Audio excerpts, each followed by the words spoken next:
Communication, marketing, recrutement. Vos besoins ont des solutions vidéo avec Décideur TV, le studio.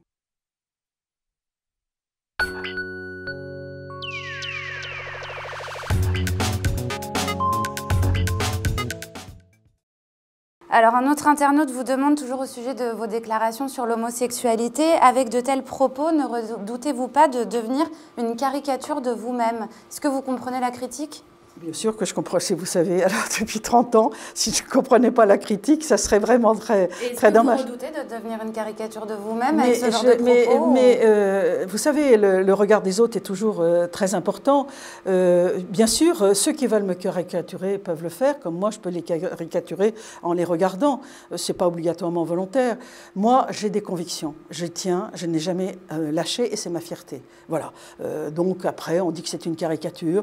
Mais c'est de moins en moins une caricature. Ça a été une caricature, mais c'est de moins en moins une caricature parce que vous savez, il y a une révolution culturelle qui est en route, qui a commencé. Elle est peu visible, mais elle commence à être là. Et il se trouve que moi, qui ai toujours été à contre-courant des 30 ans de ma vie active politique, eh bien, figurez-vous que je deviens à la mode. Alors, vous avez 70 ans, Christine Boutin. Un internaute se demande sur Facebook, qu'est-ce qui vous fait tenir après autant de temps de vie politique? Qu'est-ce qui vous donne encore envie de continuer à vous battre? Mes convictions. Et puis, vous savez que j'ai la foi. Et voilà, moi, ce qui m'apporte, c'est pas Christine Boutin, c'est pas la gloriole, c'est pas mon ego. C'est de servir mes concitoyens, puisque je suis une femme politique.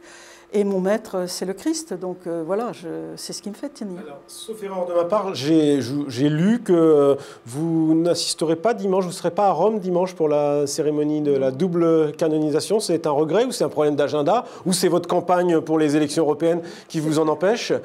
C'est un regret. C'est ma campagne pour les européennes qui m'impose. Vous savez, elle est très courte, la campagne. Il y a les vacances de Pâques, il y a le 1er mai, il y a le 8 mai.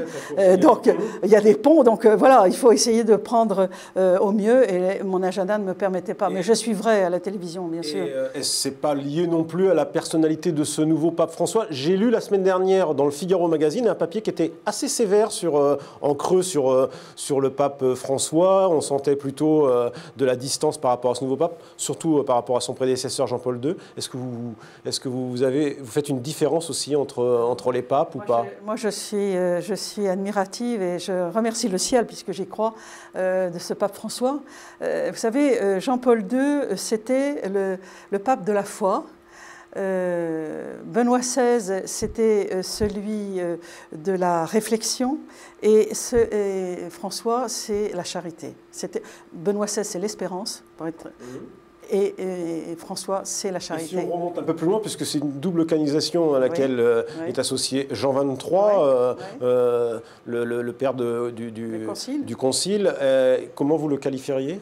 Écoutez, Jean XXIII, personnellement, m'a moins marqué, naturellement.